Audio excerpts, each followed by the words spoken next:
What's up, Ron? How you doing? Hey, this is Kerry Weaver, the artist, and we're at Reading Industrial Art, and we're going to take a look at some of Kerry's works here.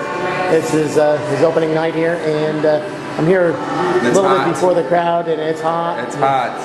So, yeah, hot work, hot show. Basically, they're just box constructions, and the whole idea was to represent phases in an individual's life. Like, this is my self-portrait, Kerry Weaver. So all the colors, the symbolism all represent a phase in my life, or some sort of touches on some point. It was just kind of trying to transition from the abstract to. I didn't want to go to figurative, but I wanted it to have some more meaning. So. Wow. I also had a lot of wood laying around that I needed to get rid of, so.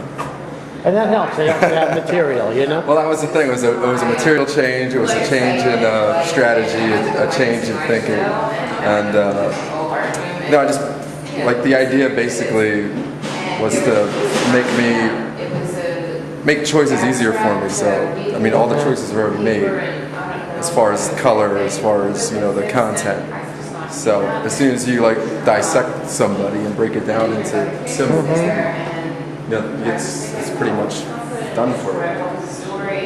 Well, besides Jesus, it's pretty obvious. Oh, your cruciform, yeah. Let's take a look. Let's take a look at that. I mean, we don't have to do this linearly, right? So, you're actually going in the order in which they were made. So. Oh, really? Yeah. Oh. Well, that's cool.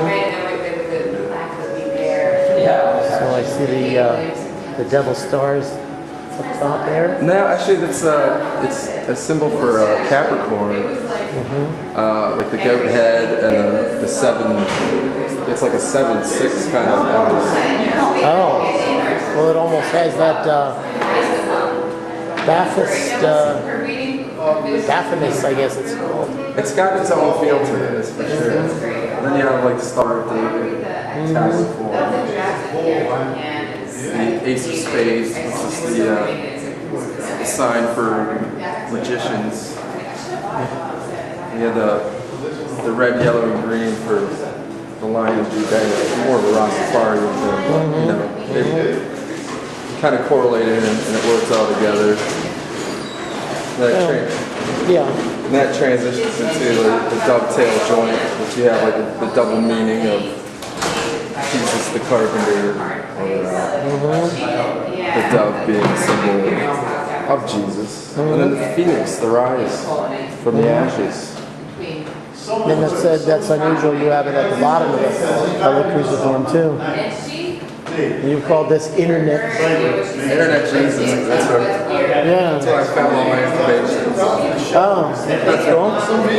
Well, originally it was going to be called Kerry Weaver, Jesus Christ, and Michael Jordan. But then as we sat around and talked about the titles for it, I just threw out Internet Jesus, and that's what it became. So. This one here you call Calendar Girl? Yeah. Well, none of these are all from 2007.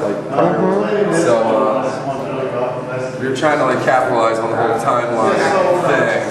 And I didn't really have titles for any of them. So we wanted to title them, and they threw out the idea of having them also be time influenced. So we went with months for most of them, and then Calendar Girl just came to the end because this one didn't really seem to speak to us in the month, but the grid work looked like a calendar, you would mark off. Right. Your to-do list on this date. So. Is that on metal? It is on metal, yes. So it's spray enamel, metal, some rust, and whatever happens. Weather. I like this one. I like this. I like the formal aspect of your work. I really like the idea of the symbols that have been around forever, as far as flag colors and just little symbols and signs, and what they've become today. You know, like in Jesus' time, you had the Romans with the Eagle standard, and now you have the Philadelphia Eagles. You know, like, and nothing's really changed. It's still a team going against another team. It's just been modernized. So I like that, the play of those two things off each other. How it's still the same stuff going on. Right. And that was, you know, trying to explore more of that. This one is called March. So this is, some of these are just labels as the time they were done. Some of them are the time they were done. Some of them were just arbitrary. You know, like what more of what the piece felt like. You know, like what month it would have represented. I do. They're actually pretty good.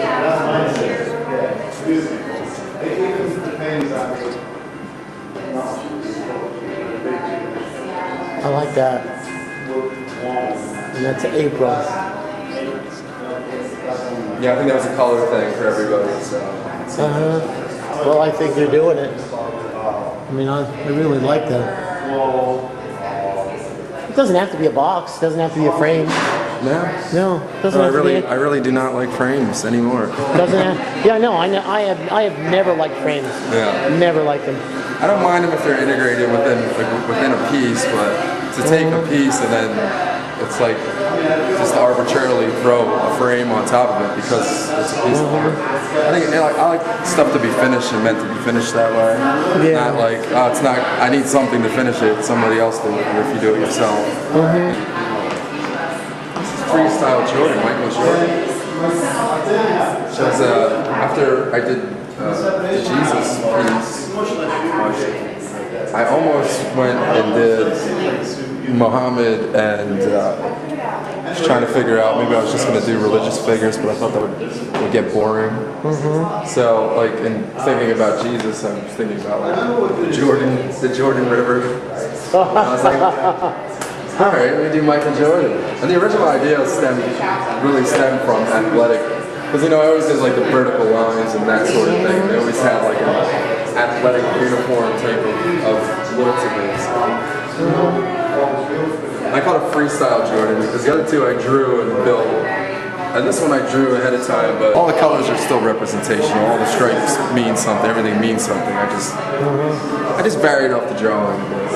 All right. Well, we'll kind of leave the mystery there. We'll inquire as to what the meanings are, so people can. Well, not everyone's gonna know. You know, like especially if you're not into sports, you're not gonna know what any of it is. You know what I mean? So it's kind of like somebody that knows a thing or two is it's gonna be obvious to, but for most people, like I think once again that was one of my color scheme. That was the three-folded. So are these square bubbles on these are metal too, or No, it's a flat sheet of metal. It's like it's a thin gauge. You know, not thin enough that you can bend it by hand. But, then it's like the paint is built up and then cut off. So like like these areas are like the high points of how thick the paint had got at one point. And in these areas, I scrape the paint out and then paint it over top of it again. So these could be, like all these squares are different colors and just layering spray paints until it gets thick enough and then just cut it back off, scraping it off. Put texture in a couple layers too. You get like this woven look going on in here and on this side.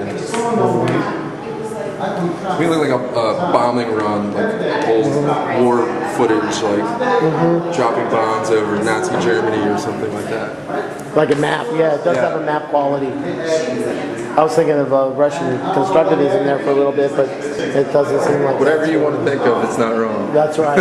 That's right. It's not wrong. Okay. All right. Well, then that's a good ending for this. And Kerry, thank you. Thank you, sir. Thank you very much. Sounds crazy.